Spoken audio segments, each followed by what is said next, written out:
C'est parti pour un nouveau numéro de Capital Santé. Mesdames, Messieurs, bonjour. Merci d'avoir choisi la West Africa Démocratie Radio pour vous informer et surtout pour rester en forme. Capital Santé. On peut la classer parmi les malades dont on ne parle pas assez et pourtant elle est bien là, elle existe, elle est présente. Nous parlons de la lèpre, toute une journée pour parler de cette maladie bactérienne ce 29 janvier. La maladie fait peur et les malades sont fuis, abandonnés ou isolés et pourtant la lèpre se guérit. C'est un traitement qui est très efficace et le but c'est de rompre très tôt la chaîne de transmission et de guérir la maladie. Donc lorsqu'on prend la première prise de traitement, 48 heures après, il n'y a plus de risque de transmission puisque plus de 50% des bactéries donc sont tuées. Ou c'était une maladie qui faisait peur, les gens fuyaient. Maintenant, il n'y a plus cette raison parce que la lèpre aujourd'hui est devenue une maladie comme les autres maladies. Nous irons au centre hospitalier de l'Ordre de Malte ici à Dakar au Sénégal, un centre de référence spécialisé dans le traitement de la lèpre. Nous y retrouverons son directeur, le lieutenant-colonel Emmanuel Dekondé. Bonjour. Bonjour madame. Docteur Lalla Fall, léprologue, également sera avec nous. Elle est dermatologue et anergologue. Bonjour docteur. Bonjour madame. Nous ferons aussi le point de la maladie au Sénégal avec lui Hyacinthe Zoubi, médecin épidémiologiste, coordonnateur du programme national de l'élimination de la lèpre au Sénégal. Bonjour docteur. Oui, bonjour madame. Et dans la deuxième partie de cette émission, focus sur le trouble bipolaire. Capital Santé sur la West Africa Démocratie Radio. La lèpre est une maladie rare mais répandue avec plus de 200 000 nouveaux cas par an dans le monde selon l'OMS des statistiques de 2019. La lèpre reste endémique dans de nombreux pays d'Afrique, au Bénin et en Côte d'Ivoire par exemple. Le Sénégal a réussi à atteindre le seuil d'élimination de la lèpre sans pour autant y parvenir complètement. Nous sommes aujourd'hui au centre hospitalier de l'Ordre de Malte pour découvrir justement le centre qui est spécialisé dans le traitement de la lèpre. D'abord, quelques questions sur la lèpre au docteur Lalla Fall, léprologue. Docteur Lalla, est-ce qu'aujourd'hui les gens auront raison de dire, écoutez, la lèpre c'est une maladie qui est derrière nous aujourd'hui? Merci, c'est une question intéressante. La lèpre malheureusement est toujours d'actualité dans le monde et plus précisément en Afrique et particulièrement ici au Sénégal parce qu'on continue à enregistrer chaque année des nouveaux cas. C'est vrai qu'il y a eu d'énormes progrès qui ont été réalisés dans le domaine du traitement, qui a fait que la prévalence a vraiment diminué. Et aujourd'hui, on déclare la lèpre comme une maladie qui a été éliminée. Quand on parle d'élimination, c'est quand on est à moins d'un cas pour 10 000 habitants. Mais quand même, il y a le cas, quand même, quelques cas qui sont recensés ici au Sénégal. Donc, elle n'est pas derrière nous. Elle est présente. Ce n'est pas une maladie avec une prévalence très élevée, mais quand même on a une centaine de nouveaux cas donc, qui est notifié chaque année malheureusement. Est-ce que, docteur Lalla, la lèpre fait partie de ces maladies de la saleté? Alors, la lèpre n'est pas une maladie de la saleté. Ce n'est pas parce qu'on n'est pas propre. C'est vrai que le manque d'hygiène peut être un facteur de risque de transmission de maladies infectieuses dont la lèpre. Alors, c'est pour cela, nous, on insiste beaucoup sur l'hygiène corporelle, l'hygiène environnementale, parce que la maladie elle-même, elle est contagieuse et elle se transmet par voie aérienne. Donc, si on n'a pas une bonne hygiène sur le plan de l'environnement, effectivement, il y a des facteurs de risque de transmission. Mais ce n'est pas une maladie de la saleté, c'est une maladie, par contre, de la pauvreté, parce qu'on le voit le plus chez les patients qui sont pauvres, qui ont vraiment un niveau de vie assez bas. La lèpre, une maladie silencieuse, pourquoi? Effectivement, le bacille, on dit que c'est un bacille qui est capricieux. D'accord. Un bacille qui est paresseux parce que c'est un bacille qui se multiplie très lentement. C'est un bacille qui se multiplie chaque 14 jours. Donc, ce qui explique la durée d'incubation très longue de la maladie. L'incubation, c'est entre le premier contact et l'apparition des premiers signes, en tout cas visibles. Ça peut aller jusqu'à 5 années. Donc, c'est extrêmement long. Quelqu'un peut être en contact avec le bacille et développer 5 ans plus tard des signes, des manifestations en tout cas visibles de la maladie. C'est un bacille qui est capricieux parce que une fois qu'on est en contact avec le bacille, il va se loger au niveau des nerfs périphériques, au niveau de la peau et entraîner des manifestations cliniques que sont la tache habituellement qu'on a dans la lèpre ou des manifestations neurologiques au niveau des nerfs qui se manifestent juste par des paresthésies. C'est des gens qui ont des sensations de décharge, de courant électrique au niveau des pieds et des mains, qui ont des paralysies ou des troubles de la sensibilité. Alors malheureusement, si on n'a pas de signes extérieurs, on ne peut pas dépister la maladie. Et il n'y a pas de tests comme dans le VIH par exemple, où on peut faire des dépistages infracliniques, c'est-à-dire des dépistages avant même l'apparition extérieure de la maladie. Donc malheureusement, on n'a pas ces tests. Il suffit juste de voir les lésions, en tout cas externes, pour pouvoir dépister la maladie. Et donc le diagnostic précoce est pratiquement impossible. Le diagnostic précoce est possible. Dès qu'on voit l'apparition des signes cutanés, il faut les reconnaître très tôt à ce stade-là et il faut les traiter à ce stade-là pour éviter les complications. Nous vous revenons au docteur Lalla Fall. En attendant, focus sur le centre hospitalier de l'Ordre de Malte avec vous, Moustapha Diakité. En cette matinée ensoleillée, un calme plat domine l'atmosphère au centre hospitalier de l'Ordre de Malte de Dakar. Issa, la trentaine, est l'un des rares patients à s'installer au jardin du centre, pieds droits bandés. L'homme à la mine timide dit avoir perdu ses activités depuis l'apparition de sa maladie. Je suis né à Tag, un village situé dans la commune de Ngente-Paté.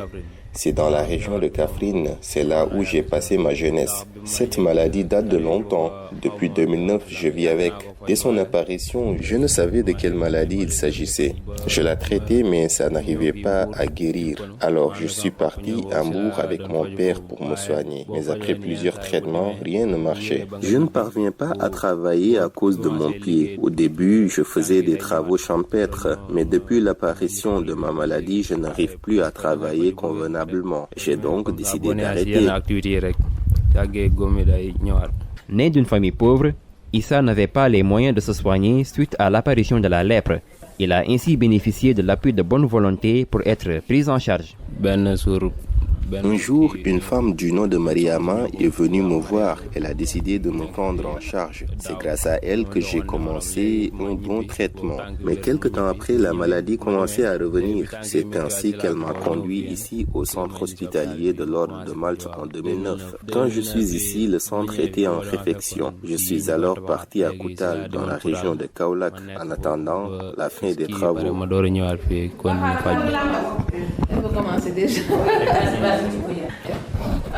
Tout comme lui, Maguette éprouve la même douleur.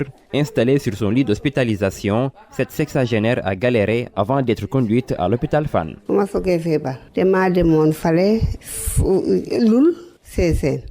Quand la maladie m'a attrapée, je suis allée à Loul pour me soigner. Malheureusement, ça ne marchait pas. Alors, je suis allée à Fatick. Là-bas aussi, on m'a consulté et on m'a diagnostiqué la lèpre. J'ai été prise en charge là-bas durant quelques temps, mais la maladie s'est empirée au fil des jours.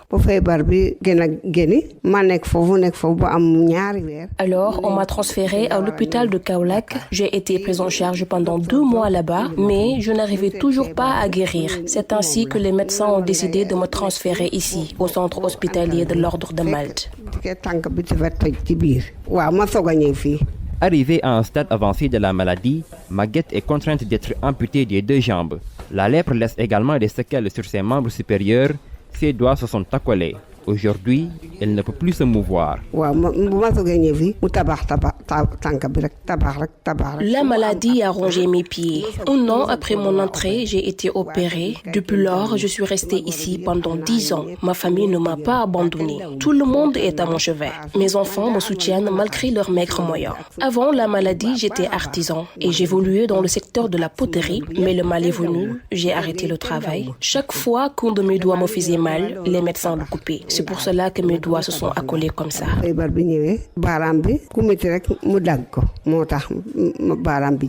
À sa droite, sa fille Binta est à son chevet. Pagne qui couvre son visage, celle-ci n'oublie jamais ce que sa mère a enduré avant d'être internée à l'hôpital Fann. C'est lorsqu'elle a accouché de son fils cadet qu'elle est atteinte de la maladie. Son corps s'était gonflé, surtout au niveau du ventre. Elle ne pouvait même pas bouger. On l'a conduite chez des guérisseurs, mais ils ne pouvaient rien faire pour la soigner. Alors nous nous sommes rendus à Fatick, puis à Kaolack, avant de venir ici à Dakar. Créé en 1967, le centre hospitalier de l'Ordre de Malte mène 2 missions principales, des activités chirurgicales et la lutte contre la lèpre. Le centre enregistre des centaines de consultations par année du fait de la qualité des soins. Emmanuel de Condé, directeur du CHUM. Le centre est un centre de référence aujourd'hui et donc de ce fait il est connu. Ce qui pousse parfois quelques personnes atteintes par la lèpre à venir directement au CHUM pour consulter. Donc on a aussi beaucoup de consultations extérieures, de personnel qui viennent en consultation parce que il y a suspicion de lèpre et ils savent qu'ici ils pourront être soignés. Alors pour la seule année 2022, on a eu 1232 consultations externes et parmi ces personnels, on a identifié 45 patients atteints par la lèpre, dont 21 issus de la région de Dakar. Après, nous avons des missions dites de stratégie avancée, c'est-à-dire que nous partons dans le courant de l'année à raison de 6 à 8 fois par an avec des petites équipes pour aller au contact de zones endémiques où l'on va identifier, dépister plus précisément d'éventuels nouveaux cas de lépreux avec l'aide des services de l'État, puisque l'État sénégalais met en œuvre un programme national d'éradication de la lèpre qui s'appuie aussi sur un maillage d'agents régionaux et qui sont censés nous informer lorsqu'on se déplace vers eux de la présence de nouveaux cas éventuels. Si l'établissement parvient à enregistrer cette affluence, c'est grâce aux progrès notés dans la prise en charge selon Dr Lalla Fall, dermatologue au CHUM. Il y a beaucoup de progrès dans la prise en charge. Avant, c'était juste un antibiotique qui était donné. La lèpre, c'est une maladie bactérienne, donc se traite par des antibiotiques spécifiques. Et avant, il y avait juste un seul antibiotique qui était donné pendant plusieurs années et qui ne garantissait pas de la guérison véritable de la maladie. Depuis 1982, quand même, l'OMS a instauré ce qu'on appelle la polychimiothérapie. Une qualité des soins que saluent les patients. Nous n'avons aucun problème. La vieille a duré ici, certes, mais le personnel médical s'occupe très bien d'elle. Reste maintenant à sensibiliser les communautés afin de mettre fin à la stigmatisation selon le personnel médical. Merci à vous, Moustapha Diakité. Monsieur Emmanuel Dekondé, vous êtes le directeur du centre. Dans ce reportage, on vous a également pris. Dites-nous, la prise en charge ici, dans le centre, bien sûr, de l'Ordre de Malte, est-ce que c'est gratuit? Comment ça se fait? Alors, oui, il faut bien rappeler ce qu'est un hôpital de l'Ordre de Malte, la plus vieille organisation humanitaire au monde. Elle aura bientôt un millier d'années d'existence, ce qui n'est pas rien. Et les hôpitaux de l'Ordre de Malte, ce sont des hôpitaux privés qui s'appuient sur des fonds privés qui sont ceux de l'Ordre de Malte France et qui bénéficient de la générosité du public, sachant que l'hôpital arrive également à s'autofinancer via son activité hospitalière. Mais c'est un hôpital privé à vocation de santé publique et à but non lucratif. Et surtout, ce qu'il faut bien préciser, lorsqu'on évoque la vocation de santé publique de l'hôpital, l'idée c'est de servir les plus pauvres, les plus démunis. Les plus démunis d'entre les démunis, ce sont bien les lépreux. Néanmoins, il faut aussi qu'on puisse, nous, subvenir aux frais de fonctionnement et d'équipement de l'hôpital. Donc on a besoin aussi d'engendrer des recettes. Alors, le prix que nous demandons au titre d'une consultation est parfaitement symbolique. C'est 1000 francs CFA pour des consultations au titre de la lèpre. Ensuite, en règle générale, le traitement est gratuit pour les lépreux, puisque nous pourrons nous le permettre grâce à l'activité hospitalière qui, elle, génère des recettes, et puis grâce aux dons et à la contribution de l'Ordre de Malte France. Quelle est la capacité du centre? Alors, la capacité du centre, elle est de 41 lits, dont 18 lits consacrés à la lèpre. Et le docteur Lalla, qui est donc notre médecin léprologue, dermatologue, allergologue, en parlera davantage, puisque dans le cadre de l'hospitalisation des lépreux, on s'inscrit dans une durée un peu plus longue que pour la médecine classique ou orthopédique. Donc là, on a une capacité qui peut sembler réduite, 18 lits, c'est pas beaucoup, mais ce sont 18 lits qui sont toujours ou quasiment toujours occupés parce qu'on a une rotation fréquente de lépreux que l'on garde en hospitalisation relativement longue. Est-ce que vous recevez également les patients de la sous-région? Absolument, ça c'est très juste de le préciser. Le CHUM en fait est un pôle de référence évidemment national mais aussi sous-régional et il nous arrive ponctuellement bien sûr de recevoir des patients guinéens, maliens, mauritaniens. On a même eu un patient béninois un jour qui est arrivé jusqu'à Dakar et au CHUM pour se faire soigner de la lèpre. Capital Santé est aussi diffusée dans les radios communautaires La Voix de l'Ama du Bénin et Radio Albana du Niger, ensemble pour une population en pleine forme. Alors, Dr Lalla Fall, très rapidement, la prise en charge. Nous savons que la lutte contre la lèpre a démarré depuis plusieurs années. Vous-même, votre centre ici à l'Ordre de Malte, vous êtes là depuis des années. Est-ce qu'il y a un changement dans la prise en charge, dans le traitement? beaucoup de progrès dans la prise en charge. Avant, c'était juste un antibiotique qui était donné. La lèpre, c'est une maladie bactérienne, donc se traite par des antibiotiques spécifiques. Et avant, il y avait juste un seul antibiotique qui était donné pendant plusieurs années et qui ne garantissait pas de la guérison véritable de la maladie. Depuis 1982, quand même, l'OMS a instauré ce qu'on appelle la polychimiothérapie avec 3 antibiotiques qui permettent de guérir sur le plan bactériologique la maladie. Donc c'est un traitement quand même qui dure longtemps. Le malade qui a une forme débutante avec juste quelques signes peut se traiter juste pendant 6 mois et guérir. Maintenant, si la maladie évolue, le traitement malheureusement devient beaucoup plus long pour pouvoir aller jusqu'à 1 an voire 2 ans de traitement. Ici au centre, comment vous faites avec la prise en charge? Est-ce que les malades ont un temps bien déterminé avant qu'ils ne retournent chez eux ou bien comment ça se fait?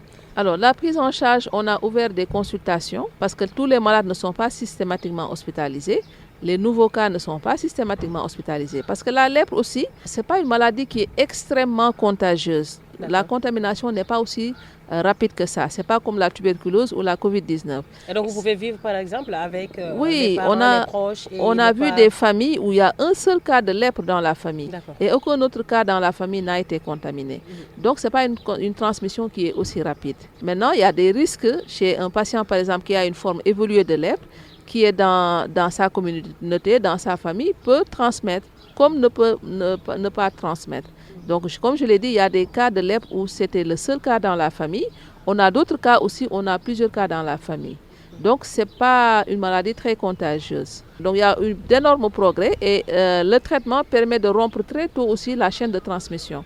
Donc, dès que justement, vous prenez... revenir l'efficacité du traitement. C'est un traitement qui est très efficace et le but, c'est de rompre très tôt la chaîne de transmission et de guérir la maladie. Donc, lorsqu'on prend la première prise de traitement, 48 heures après, il n'y a plus de risque de transmission puisque plus de 50% des bactéries donc, sont tuées. Docteur Lala, est-ce qu'aujourd'hui les gens ont raison de fuir les patients de la lèpre ou bien de les mettre à l'écart ou même de refuser après leur traitement de les accueillir chez eux? Il n'y a plus aucune raison de fuir ou de stigmatiser les malades qui sont affectés par la lèpre. Parce que comme je l'ai dit, maintenant les traitements existent et c'est des traitements efficaces qui permettent de rompre la chaîne de transmission et de guérir le malade. Et là, vraiment, je pense qu'il faut bien sensibiliser les familles des malades et la communauté. C'est plus une maladie comme avant, où c'était une maladie qui faisait peur, les gens fuyaient. Maintenant, il n'y a plus cette raison parce que la lèpre, aujourd'hui, est devenue une maladie comme les autres maladies. Une maladie qui peut se traiter et qui guérit sans séquelles lorsqu'on dépiste très tôt les malades. Maintenant, on peut traiter le malade, guérir le malade, malheureusement, avec des séquelles. C'est parce que c'est un malade qu'on a vu un peu trop tardivement. Des fois, ça peut être des séquelles qui peuvent défigurer carrément le patient.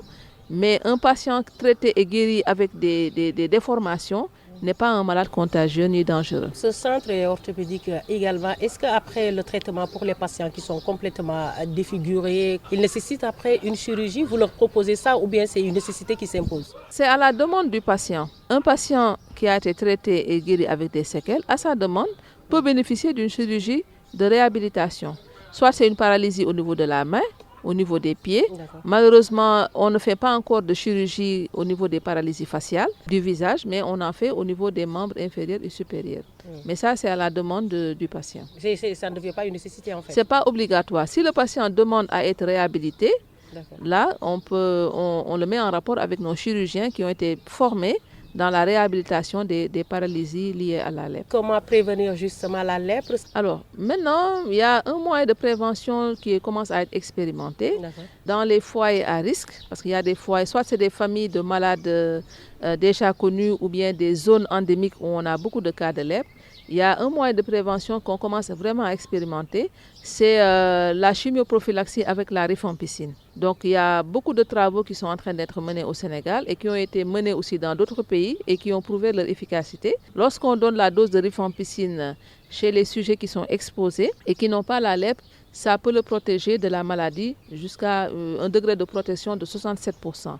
Mais c'est une chimioprophylaxie qu'il faut donner aussi de façon très prudente. Il faut bien examiner l'entourage et être sûr que c'est des malades qui n'ont pas la lèpre avant de donner cette prévention. Oui. À quel moment vous le faites? Alors, on le fait. C'est vrai que on ne vient pas donner directement la rifampicine. On organise des activités de sensibilisation où on va aller vers les familles pour le dire que ce malade a été traité et guéri. Maintenant, peut-être qu'avant le traitement, il a eu à transmettre ou pas.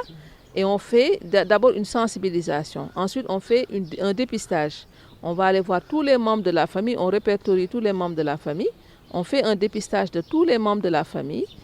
Si on est sûr que le membre de la famille n'a pas de signe de lèpre, c'est dans ce cas où on administre la rifampicine s'il n'y a pas de contre-indication. Oui, parce qu'ils sont exposés. D'accord. Chez un patient, avant le traitement, dès lors qu'il commence le traitement, il n'y a plus de problème. Mais comme je l'ai dit, c'est une incubation très longue. Peut-être durant la période d'incubation, où la maladie n'était pas encore visible, peut-être qu'il y a eu transmission. Est-ce que la lèpre est mortelle? La lèpre n'est pas mortelle. Ce n'est pas une maladie qui tue, mais c'est des complications avec un pronostic fonctionnel. C'est une maladie quand même qui peut entraîner un handicap. Est-ce qu'il y a des cas de déni docteur Lala, des cas qui refusent par exemple de venir à l'hôpital, des gens qui s'auto-stigmatisent? S'il y en a, qu'est-ce que vous faites? Alors, effectivement, il y a un aspect aussi psychosocial qui est très important dans la maladie, on n'en a pas parlé.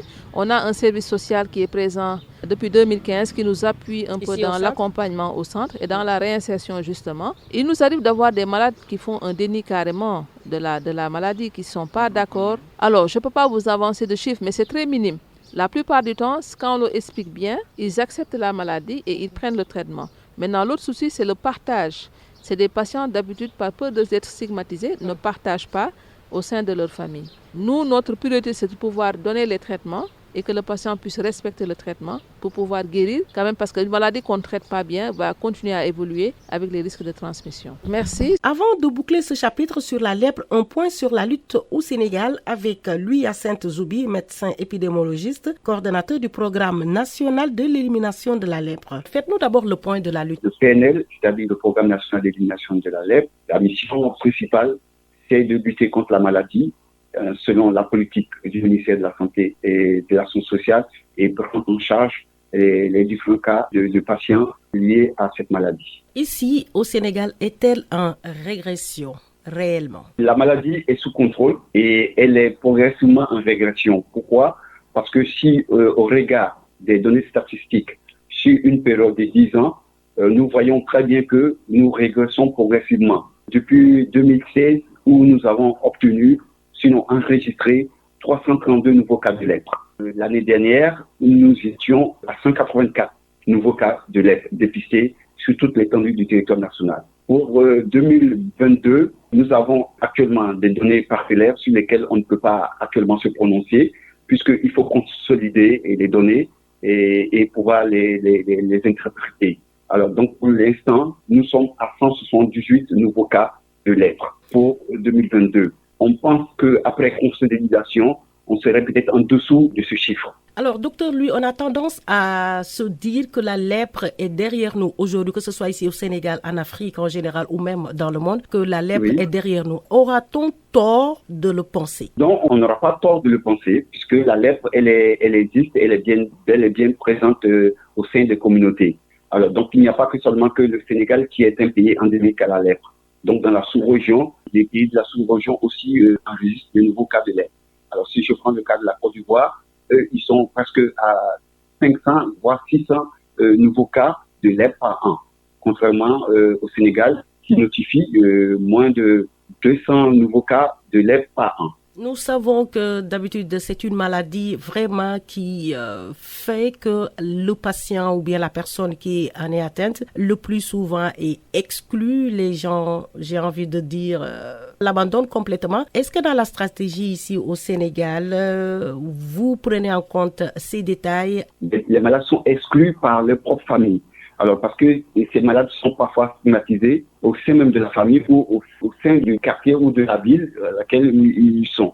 Alors, nous, généralement, quand les nouveaux cas sont dépistés, on garde l'anonymat du malade et on prend le malade en charge. Maintenant, au sein de la famille, alors, de façon systématique et selon les recommandations de l'OMS, il faut investiguer autour de ces cas-là, au sein de la famille, pour voir si le malade, au moment où il développait la maladie, s'il n'a pas eu à contaminer son entourage, c'est-à-dire les personnes qui sont proches d'elle. Nous investiguons, mais sans pourtant dire à la famille que le patient est affecté par la lèpre.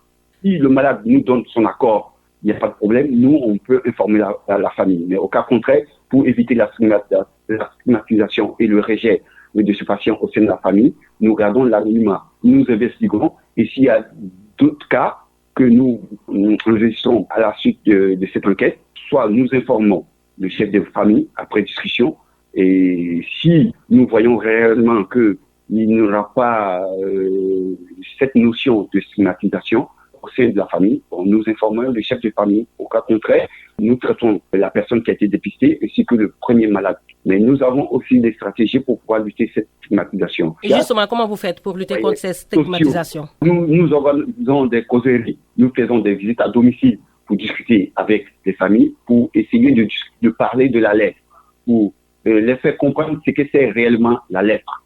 Et que la lèpre peut être guérie sans mutilation. Parce que quand on parle de stigmatisation, les gens généralement rejettent les malades qui développent des mutilations, que nous leur faisons comprendre que réellement c'est une maladie comme les autres pathologies. Et nous le faisons en collaboration avec la Direction générale de l'action sociale et même avec l'association des malades affectés par la lèpre. Eux qui ont déjà vécu la maladie, qui sont mieux habilités pour faire comprendre à ceux qui n'ont pas encore la maladie qu'est-ce que c'est la lèpre et pour ceux qui sont déjà atteints, comment percevoir cette maladie. Docteur Louis, quand vous expliquez tout à l'heure, vous parlez du traitement, de la prise en charge. Est-ce qu'ici au Sénégal, la prise en charge est gratuite? La prise en charge est gratuite parce qu'en fait, il y a deux aspects dans la prise en charge.